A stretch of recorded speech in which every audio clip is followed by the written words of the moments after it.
2 பேதுரு புஸ்தகம் 3ஆம் அதிகாரத்தில் 9 2 பேதுரு 3ஆம் அதிகாரத்தில் 9 வசனத்தை தாமதிக்கிறார் என்று சிலர் எண்ணுகிறபடி கர்த்தர் தமது வாக்குத்தத்தத்தை குறித்து தாமதமாய் 3:9 படிங்க. ஒருவரும் கெட்டு போகாமல் எல்லாரும் மனம் திரும்ப வேண்டும் என்று விரும்பி நம்மேல் அவர் நீடிய பொறுமை உள்ளவராயிருக்கிறார். உற்சாகமா கரங்களை கர்த்தரை மகிமைப்படுத்துவார்.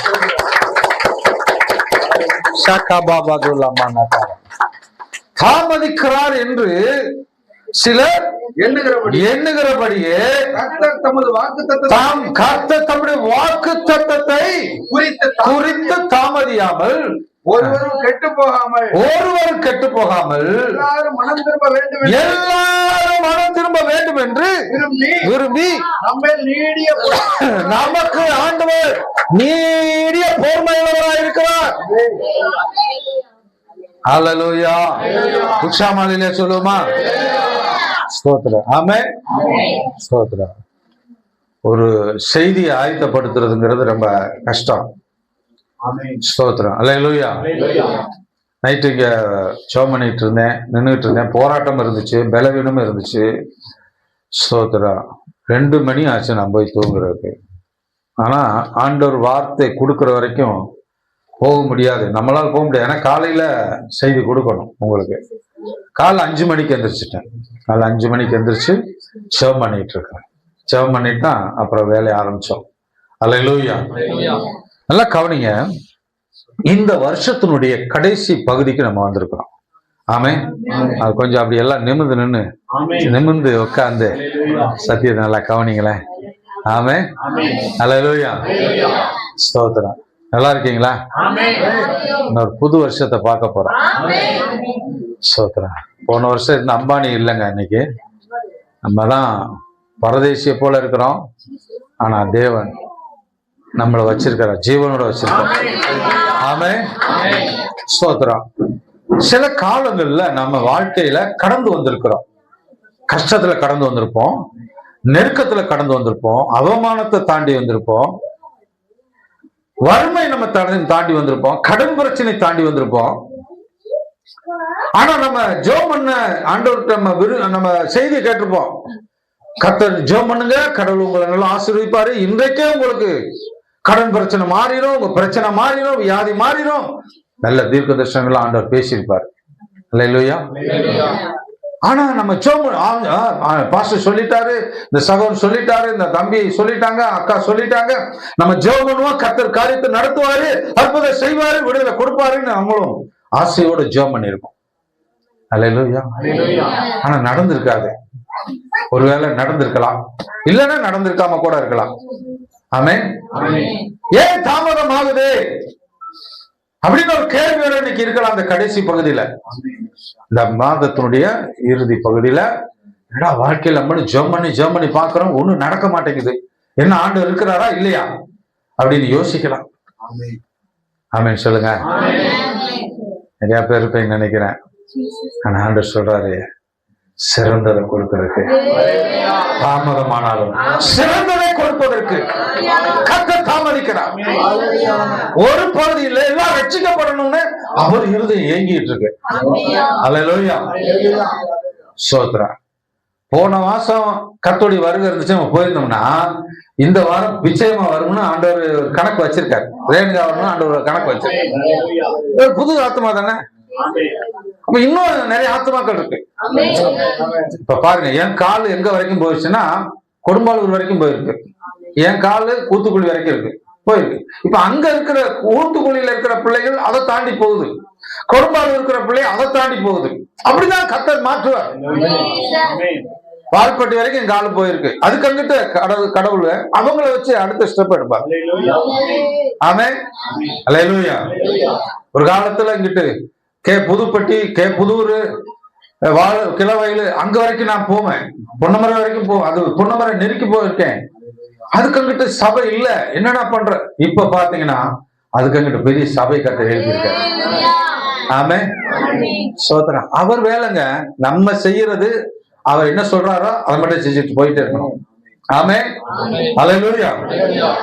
கர்த்தர் அப்படி புதுசு புதுசு ஆத்துமாக்களை எப்படியாவது ரட்சிக்கணுமே, சோத்திரம், அவர்கள் ரட்சிக்கப்படணுமே சொல்லி அவர் காத்து கொண்டிருக்கிறார். அதனாலதான் அவர் தாமதிக்கிறார். ஒண்ணு. ரெண்டாவது, ஆண்டவர் உங்க வாழ்க்கையில ஏன் நீங்க கேட்டதை கொடுக்காம இருக்காருன்னா, நீங்க கேட்டதை நல்லா இல்லாம கேட்டிருப்பீங்க, ஆனா உங்களுக்கு சிறந்ததை கொடுப்பதற்கு அவர் தாமதிப்பார். பிள்ளை நம்ம என்ன தகுதியில இருக்கிறோம், இந்த பிள்ளை இதை போய் கேட்குதே, இதை விட நம்ம பெஸ்டா தேடி வருவோம் அப்படின்னு சொல்லி ஆண்டவர் ரெடி பண்ணிட்டு இருக்காரு. கண்டிப்பா அந்த புது வருஷத்துல உங்களுக்கு சிறந்ததை கொடுப்பார். ஆமென் சொல்லுங்க. ஹல்லேலூயா. ஒரு வயசான அம்மா ரொம்ப பசியில போயிட்டு இருக்காங்க. ரொம்ப பசி அவங்களுக்கு, தள்ளாடி விழுந்துருவோமா அப்படின்னு ஒரு பெரிய அந்த அந்த அந்த கறக்கத்தோட போறாங்க. பக்கத்துல அப்படியே சோதனம், எங்க ஊர்ல பூரா திராட்சை தோட்டம் இருக்கும். அப்படியே அந்த திராட்சை தோட்டத்து பக்கத்துலயே போறாங்க. பார்த்தா இந்த அம்மாவுக்கு பிடிங்கி சாப்பிடணும்னு பசி இருக்குது. சரி, நம்ம யாராவது பார்த்துட்டாங்கன்னா நம்மள அவமரியாதை பேசிடுவாங்களே, செத்தாலும் பரவாயில்ல, யாருதுன்னு நம்ம தொடக்கூடாது அப்படின்னு சொல்லி அந்த நீதியை காத்து கொண்டு அப்படி போறாங்க. அல்லேலூயா. இந்த அம்மாவுடைய நிலைமை அறிஞ்சு ஒரு கடவுளை இறக்க செய்யறாரு. அல்லேலூயா. அந்த தோட்டக்காரன் அப்படி வெளியே வர்றான். இந்த அம்மா பார்த்து நடுங்கி போறத பார்த்து, அப்படியே அசைந்து போறத பார்த்து, அம்மா உங்களுக்கு என்ன ஏது, என்ன விஷயம்? அம்மா, ஐயா பசி, ரொம்ப பசியா, எனக்கு ஏதாவது கிடைச்சா நல்லா இருக்கும், இந்த ஆற்றால் இந்த பழம் கிடைச்சா கூட எனக்கு நல்லா இருக்கும், நீங்க பிடிங்கி சாப்பிட வேண்டியதானம்மா. இல்லையா, யாரையும் கேட்காம சாப்பிட முடியல, எனக்கு மனசு ஒத்துக்கல, இருங்க நான் போய் பிடிங்கிட்டு வரேன், 5 நிமிஷத்துல வர்றேன் அப்படின்னு போனாராம். ஒரு கூடை எடுத்துவாங்க அப்படின்னு சொல்லி ஒரு கூடை எடுத்துட்டு இந்த ஐயா போனாராம். சோத்திரம், கூடை எடுத்துட்டு போனாராம். பெரிய கூடை எடுத்துட்டு போயிருக்காரு. இந்த அம்மா கேட்டது 2 பழத்தை பிடிங்கி 2 கொத்தை பிடிங்கி சாப்பிட்டுருப்பாங்க, அவ்வளவுதான். ஆனா அவருக்கு ஒரு பெரிய கூடை எடுத்துட்டு போறாரு. அல்லேலூயா. 5 நிமிஷத்துல வரேன்ட்டு போனவரு 1 மணி நேரம் ஆச்சு, 2 மணி நேரம் ஆச்சு, 3 மணி நேரம் ஆகும்போது ஆளக்காணும். நம்மள மாதிரி அந்த அம்மா ஒருமுத்துட்டாங்க. ஏதோ அந்த ஆளு நம்மளை ஏமாத்துறதுக்கு தான் 5 நிமிஷத்துல வரேன்னு சொன்னவன் ஆளக்கானான்னு ஏதோ பைத்தியக்காரன் போல இருக்கு, நம்மள பசிக்கு ஏதோ சோதனம், ஏதோ ஆறுதலான வார்த்தை சொல்லிவிட்டு போயிட்டான் அப்படி சொல்லி அப்படி கிளம்ப அந்த கேட்டை விட்டு தாண்ட ஆரம்பிக்கிறாங்க. அம்மா நில்லுங்க அப்படின்னு சத்தம் கேட்குது. அல்லேலூயா. சோத்ரா. ஏமா போறீங்க? இல்லையா, நீங்களும் போயிட்டீங்க போல இருக்குன்னு நினைச்சேன். இல்லம்மா, நீங்க கேட்டது ஒரு திராட்சை பழத்தினுடைய ஒரு ஜாதி மட்டும்தான் நீங்க கேட்டீங்க. ஆனா என்னுடைய தோட்டத்துல 10 வகையான சாதி இருக்குது, சாதி பழம் இருக்கு. எல்லாத்தையும் நீங்க சாப்பிடணும்னு சொல்லி எல்லா இடத்துலயும் போய் 10 வகையான பழங்களை நான் பிடிங்கிட்டு வந்த உங்களுக்கு சிறந்தது கொண்டு வந்தேன். அதனாலதான் லேட் ஆகுது. உற்சாகமா கரண்ட் எடுத்து ஆண்டவரை மையப்படுத்துவோம். அதுதான் தாமதிக்கிறார் என்று சொல்லி நம்ம நேரத்துல சோர்ந்து போயிடும். ஆனா தாமதிக்கிற தேவன் அந்த தோட்டக்காரரை விட பெரியவர். அவர் உனக்கு சிறந்ததை கொண்டு வர்றதுக்கு, அவர் மேன்மையானதை உனக்கு கொடுப்பதற்கு அவர் தாமதிக்கிறார். நீ ஒரு வகைத்தான் கேட்டு நீ ஆசைப்பட்டிருப்ப, ஆனா ஆண்டவர் கொண்டு வருவது 10 வகையானது, 100 வகையானதை கொண்டு வருவார். அல்லேலூயா சொல்லுமா. அல்லேலூயா.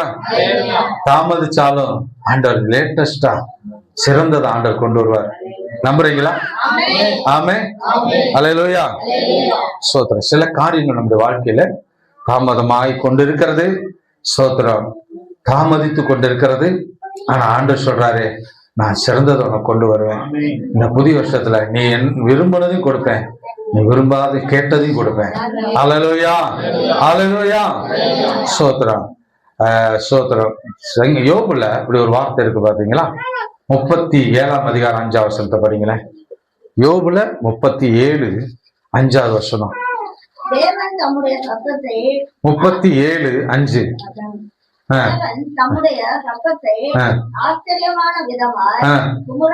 குமுற பண்ணி கிரகிக்க கூடாதபடிக்கு பெரிய காரியங்களையும் அல்ல உற்சாகமா கரணம் தட்டி ஆண்டவருக்கு நன்றி சொல்லுவோமா. சோத்ரான் சோத்ரான் சோத்ரான். கிரகிக்க முடியாது, நம்முடைய நினைவுல அப்படிப்பட்ட நினைவே வராது. அந்த அம்மா பசியோட நிக்குது. அந்த அம்மாவுக்கு தேவை ஒரு கைப்பிடி பழம். ஆனா அந்த அம்மாவுக்கு வருகிறது 10 வகையான பழம், சிறந்தது. அந்த அம்மா கிரகிச்சிருக்கவே முடியாது, யோசித்து கூட பார்த்திருக்க மாட்டாங்க. அல்லேலூயா, ஸ்தோத்திரம், அல்லேலூயா, ஸ்தோத்திரம். ஆனா கர்த்தர் அப்படி சிறந்ததை கொடுக்கறதுக்கு அவர் கிரகிக்க முடியாத அதிசயங்களை கர்த்தர் உங்கள் வாழ்க்கையில செய்வார் இந்த புதிய வருஷத்துல. அல்லேலூயா. இனி வரும் நாட்கள்ல கர்த்தர் கிரகிக்க முடியாத உன்னுடைய எண்ணங்களுக்கு அப்பாற்பட்டதை அல்லேலூயா கர்த்தர் செய்வார் என்று நான் நம்புகிறேன். அல்லேலூயா, அல்லேலூயா. உற்சாகமாய் விசுவாசிக்கிறவர்களுக்கு எல்லா கூட நான் ஆமென். விசுவாசிக்கிறவர்களுக்கு எல்லா கூட சத்தா போதல மோசத லிபாகத்தோய் चलो शेकरा शेकरा बदुला मना हो शेकरा लोरामा शेकरा मना शेकर பிரசங்கி 7:8 வசனம் 7ஆம் அதிகாரம் 8ஆம் வசனத்தை படிங்க, சத்தமா படிங்க. 7ஆம் அதிகாரம் 8ஆம் வசனம். பிரசங்கி ஒரு காரியத்தின் துவக்கத்தை பார்க்கிறோ அது முடிவு சம்பூர்ணமா இருக்கும், நல்லது. வாழ்க்கை இப்ப எப்படி இருக்குது? மத்தவங்க கேலிக்குறியா இருக்குது, பரிகாசம் பண்ற மாதிரி இருக்கலாம், அல்லேலூயா, ஒண்ணுமில்லாமல் இருக்கலாம். ஆனா முடிவு சம்பூர்ணமா இருக்கும். முடிவை பாரு. வாழ்க்கையில துவக்கத்தை பார்த்து சோர்ந்து போய் ஆண்டவர் விட்டு விலகிறார். அல்லேலூயா. முடிவை பாரு. வாழ்க்கையினுடைய முடிவு எப்படி இருக்குன்னு பாரு. அல்லேலூயா, ஸ்தோத்திரம், ஆமென். எல்லாரும் என் கூட ஊழியத்துக்கு வந்த எல்லா ஊழியக்காரரும் சில நேரங்கள் என்னை பார்த்து பரியாசம் பண்ணுவாங்க. என்ன ஆண்டோனி, என்ன அந்த சர்ச்சிலே தான் இருக்கிறியா? அதே மாதிரிதான் இருக்கிறியா? ஆமாப்பா, உன்னை மாதிரி நான் 8 இடத்துல சுத்தல. ஆண்டவர் என்னை நம்பி கொடுத்த விசுவாசிகளுக்கு அங்கதான் இருக்கிறேன். அல்லேலூயா, ஆமென், ஸ்தோத்திரம். ஒருத்தன் கார்ல போறதுக்கு ஆண்டவர் ஊழியத்தை கொடுத்தாரு. சொல்லுங்க பாப்பா, எத்தனை கஷ்டத்தை எத்தனை பிரச்சனையை தாண்டி அந்த குடும்பம் அந்த பாஸ்டரை நம்பி சபையை நம்பி வந்திருப்பாங்க. நம்ம சோராஜ்யத்தை தேடிய சபைக்கு ஊழியத்தை செய்யறது. ஆமென், அல்லேலூயா.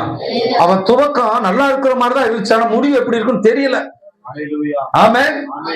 ஆனா எனக்கு நம்பிக்கை இருக்கு, என் துவக்கம் அற்பமா இருக்கலாம், முடிவு சம்பூர்ணமா இருக்கும். நான் விசுவாசிக்கிறேன். ஆமென். அல்லேலூயா. நான் ஊருக்கு போனா கூட விசுவாசிகளை நினைச்சிட்டு தான் போவேன். என்னடா நம்ம இங்க இல்லைன்னா எங்கனையாவது பிள்ளைகளுக்கு ஏதாவது ஒண்ணு ஆச்சுன்னா நம்ம உடனே வர முடியுமா? போனோம். எங்க அம்மா இப்பா வந்துட்டு போப்பாங்க. 2 மாசத்துக்கு தான் போய் பார்த்துட்டு உடனே என்ன காலையில போய் பார்த்துட்டு நைட்டு போயிட்டு காலையில போயிட்டு நைட்டு போவேன், காலையில வந்துடுவேன். அல்லேலூயா, ஸ்தோத்திரம். ஆண்டவர் வசனம் நீதிமொழியில் சொல்லப்பட்டிருக்கு, உன் மந்தை மேல கவனமா இருப்பா. உன் மந்தையில எப்படி இருக்கணுமா? கவனமா இருக்கணுமா? சாப்பாட்டை பார்த்து காரை பார்த்து பெருமை ஆடம்பரத்தை பார்த்து ஊழியம் செய்யறது ஊழியம் அல்ல. அல்லேலூயா. நாங்க அப்படிதான் அர்ப்பணிச்சிருக்கிறோம். நீங்க பயப்படாதீங்க. உங்க வாழ்க்கையில ஒரு துவக்கம் ஒரு அற்பமா இருக்கலாம். உலக மக்கள் உங்களை சுத்தி வாழ்றவங்க என்ன போய் இப்படிதான் இருக்கிறியா அப்படிதான் இருக்கு. நம்ம ஆராதிக்கிற தேவர் பெரியவர். அல்லேலூயா. துவக்கம் அற்பமா இருக்கும். ஒரு காரியத்தை குறித்து துவக்கம் எப்படி இருக்குன்னு பார்க்க கூடாது, முடிவை தான் பார்க்கணும். முடிவுல எல்லாரும் ஒரு நாள் அப்பாட்ட போய் நிக்கணுங்க. அல்லேலூயா. அன்று சொல்றார், உத்தமமும் உண்மையும் உள்ள ஊழியக்காரனே உன் எஜமானுடைய சந்தோஷத்துக்குள்ள போ. ஆமென். பொல்லாதவனும் சோம்பலுமான ஊழியக்காரனே உனக்கு பிசாசுக்காகவும் தூதருக்காகவும் நியமிக்கப்பட்ட நித்திய ஆக்கினையில போ. அப்படி சொல்ற வார்த்தை வந்துடக்கூடாது. அல்லேலூயா. எந்த விசுவாசிக்கு வரக்கூடாது, எந்த ஊழியக்காரனுக்கு வரக்கூடாது. அல்லேலூயா. ஊழியம்னா என்ன தெரியுங்களா? ஸ்தோத்திரம். ஒவ்வொரு பிள்ளைகள் ஸ்தோத்திரம். ஒரு தடவை ஆரம்பத்துல சுவிசேஷம் அறிவிச்சு என்னை கொண்டு செயற்சாலை வச்சுட்டாங்க, செயல் கூட்டு போயிட்டாங்க. அப்ப பிள்ளைகள்லாம் சின்ன சின்ன பிள்ளைய விசுவாசி ஒருத்தர் வந்து, அப்ப இருக்கிற விசுவாசி வந்து அழுதார். பாஸ்டர், தேவையில்லாத பிரச்சனை, நீங்க போய் உள்ள உட்காந்துட்டீங்கன்னா நாங்க எங்க கதியெல்லாம் என்ன பாஸ்டர் ஆகும் அப்படின்னாரு. எனக்கு இருதயமே ஆடி போச்சு. நாங்க எல்லாம் உங்களை நம்பித்தான் பாஸ்டர் இருக்கிறோம். அல்லேலூயா சொன்னாரு. சரி பிரதர், நான் கொஞ்சம் ஜாக்கிரதையா இருக்கிறேன், இனிமேல் நான் கூட்டு போல பிரதர், அவங்களாத்தான் வந்தாங்க, அவங்கள கூட்டு போனேன், அவங்க தேவையில்லாம பேசி செய்யல, இப்ப நம்ம போய் நிக்க வேண்டியதாகி போச்சு அப்படின்னு சொல்லி, அப்ப இருந்து நமக்கு கடவுள் என்ன கொடுத்துருக்காரோ தேவையில்லாத ஆட்களை கொண்டு வந்து பிரசங்கம் பண்ணி நம்ம போய் மாட்டிக்கிட்டு நம்ம பிள்ளைகளை விட்டுவிட்டு நம்ம குடும்பத்தை விட்டுவிட்டு போய் அங்க நின்று இங்க நின்று பதில் சொல்றதுக்கு ஆள் இல்லை, ஆள் ஆகக்கூடாது அப்படிங்கிற திட்டத்தை மனசுல வச்சுட்டு நம்ம பிள்ளைகளுக்கோட மந்தையோடு கூட அல்லேலூயா இருக்கிறதான் நம்ம ஊழியம். அவன் 5 பேரா இருக்கட்டுங்க, 50 பேரா இருக்கட்டும், 100 பேரா இருக்கட்டும், 1000 பேரா இருக்கட்டும், அங்க மேய்ப்பன் தேவை. அல்லேலூயா அல்லேலூயா. மந்தை மேல கவனமா இருக்கணும்னு கர்த்தருடைய வேதம் சொல்லுது.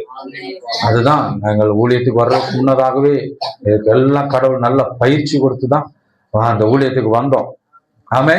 எங்க குடும்பத்துல எங்க அப்பா பாஸ்டர் கிடையாது, அண்ணன் பாஸ்டர், என் சொந்தக்காரங்களாம் பாஸ்டரா இருக்காங்க, சொந்த பூரா 10-40 பேர் பாஸ்டரா இருக்காங்க. ஆனா எங்களுக்கு எங்க அப்பா பாஸ்டர் கிடையாது. ஆமே. சோத்திரம். இதை கடவுள் என்னைய ஆண்டவர் ஊழியத்துக்கு நான் வரமாட்டேன்னு சொன்னேன். நீ தாண்டா வரணும் வாப்பா பண்ணாரு. ஒரு வார்த்தை சொன்னார், உன்னை நம்புறப்பா வாப்பா அப்படின்னாரு. உன்னைய நம்புறேன் வா. ஒரு தடவை இல்ல, நேருக்கு நேரா இறங்கி 5 முறை பேசினாரு. 5ஆவது முறை பேசும்போது நான் அப்படி நடுங்கி கீழே விழுந்துட்டேன்.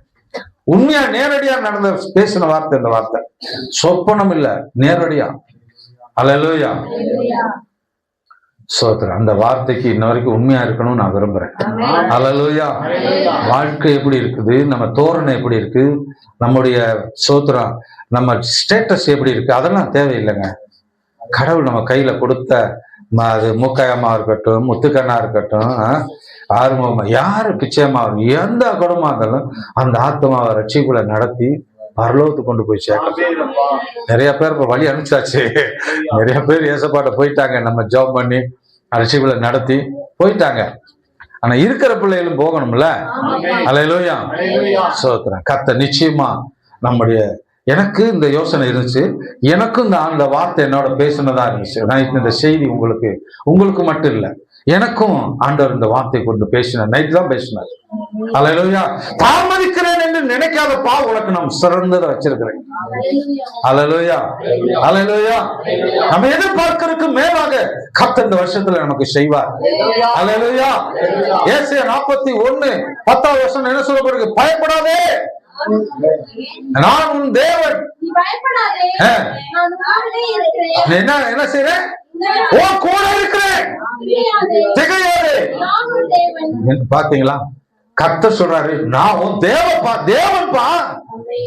அல்லேலூயா சோத்திரம். நான் கூட இருக்கிறேன். அடுத்து நான் உன் தேவன். அல்லேலூயா. மூக்காயமா கர்த்தர் உங்க கூட இருக்காரு, ரேணுகா உங்க கூட இருக்காரு கர்த்தர். ஆமென். அமுதா உங்க கூட இருக்காரு, ஏசப்பா கூட இருக்காரு. நம்புறீங்களா? ஆமென். கர்த்தர் உங்க கூட இருக்காரு. புதுசா வந்து எல்லாரும் கூட கர்த்தர் இருக்கு. ஆண்டவர் சொல்றாரு, நான் உன்னோடு கூட இருக்கிறேன், திகையாதே, நான் உன்னுடைய தேவன். நான் உன்னை பலப்படுத்தி உனக்கு உதவி செய்வேன். நான் உன்னை பலப்படுத்தி சுகமாக்கி உனக்கு உதவி செய்வேன். என் நீதியின் வலது கரத்தினால் தாங்குவேன்.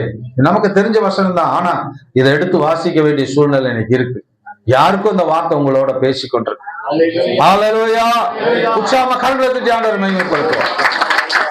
நாகும் 1ஆம் அதிகாரத்துல 12 வசனத்தை படிங்க. நாகும் 1:12. சீக்கிரமா. கர்த்தர் சொல்கிறது என்னவென்றால், அவர்கள் சம்பூர்ணம் அடைந்து இருந்தாலும் போவார்கள். அவன் ஒளிந்து போவார். உன்னை நான் சிறுமைப்படுத்தினேன், இனி உன் சிறுமைப்படுத்தாதிருப்பேன். இனி உன்னை சிறுமைப்படுத்த மாட்டேன். இந்த வார்த்தை நமக்கு முக்கியம். இந்த வார்த்தை எல்லாரும் சேர்ந்து படிங்க. கர்த்தர் சொல்லுகிறது என்னவென்றால், உலக மக்கள் சம்பூர்ணம் அடைந்து அநேக கூட்டமா வந்து ஆனா அவங்க எல்லாமே அறுப்புண்டு நரகத்துக்கு போயிருவாங்க. அடுத்து அவன் பாத்தீங்களா, பைபிளே சொல்லுது, அவன் ஒளிந்து போவான், உன்னை நான். இதுவரைக்கும் ஒருவேளை நீங்க சிரமப்பட்டிருக்கலாம், கஷ்டத்தை அனுபவிச்சிருக்கலாம், வாழ்க்கை அவமானத்தை அனுபவிச்சிருக்கலாம், சோதனையில நீங்க சகிச்சிருக்கலாம், வியாதியில கடந்திருக்கலாம்.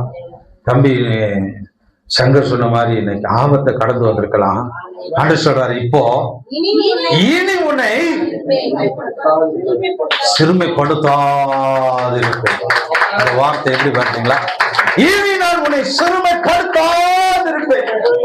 உற்சாகமா கரங்களை தட்டி ஆண்டவரை மகிமைப்படுத்தணும்.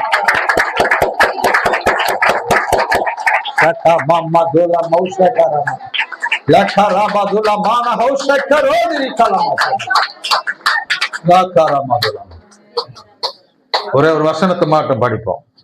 ஆமென். 2 சாமுவேல் 6 2ஆம் அதிகாரத்துல 6ஆம் வசனம். 2 சாமுவேல் 2ஆம் அதிகாரத்துல 6ஆம் வசனம். சீக்கிரமா படிங்க. கர்த்தர் உங்களை கிருபையும் உண்மையுமாய் நடத்துவாராக. நீங்கள் இந்த காரியத்தை செய்தபடியினால் நானும் இந்த நன்மைக்கு தக்கதாக உங்களை நடத்துவேன். அல்லேலூயா. இந்த வருஷத்துல கர்த்தர் உங்களை உண்மையும் கிருபையுமா நடத்துவாராக. அல்லேலூயா. இந்த வார்த்தையை கர்த்தர் என்னோட தெளிவா ஆவியானவர் பேசினாரு. இந்த வருஷத்துல, புதிய வருஷத்துல, இந்த 2026ஆம் ஆண்டை நீ துவக்க போற, சந்திக்க போற, அந்த கண்ணுல பார்க்க போற, நான் உங்களை கிருபையும் உண்மையுமாய் நடத்துவேன். அல்லேலூயா சொல்லுவோமா? அல்லேலூயா. இரக்கத்தோட உண்மையோட உங்களை நடத்துவேன். அல்லேலூயா, அல்லேலூயா. ஸ்தோத்திரம். உற்சாகமா கரங்களை தட்டி ஆண்டவருக்கு மகிமை செலுத்துவோமா? ஸ்தோத்திரம், ஸ்தோத்திரம். உபாகமம் 31:8. உபாகமம் 31:8 மட்டும் படிங்க. உபாகமம் 31:8. அதே கர்த்தராலே உனக்கு முன்னாக போகிறவர் உன்னோடு இருப்பார். இந்த வருஷத்துல அவர் உன்னை விட்டு விலகுவதும் இல்லை, உன்னை கைவிடுவதும் இல்லை. கர்த்தராலே உனக்கு முன்னாலே போகிறவர் அவர் உன்னோடு இருப்பார். அவர் உன்னை விட்டு விலகுவதும் இல்லை, உன்னை கைவிடுவதும் இல்லை. கர்த்தராலே உனக்கு முன்னாக போகிறவர் கர்த்தர் உன்னோடு கூட இருப்பார். அவர் உன்னை விட்டு விலகுவதும் இல்லை, உன்னை கைவிடுவதும் இல்லை. நீ பயப்படவும் வேண்டாம். ஆமென். உற்சாகமா கரங்களை தட்டி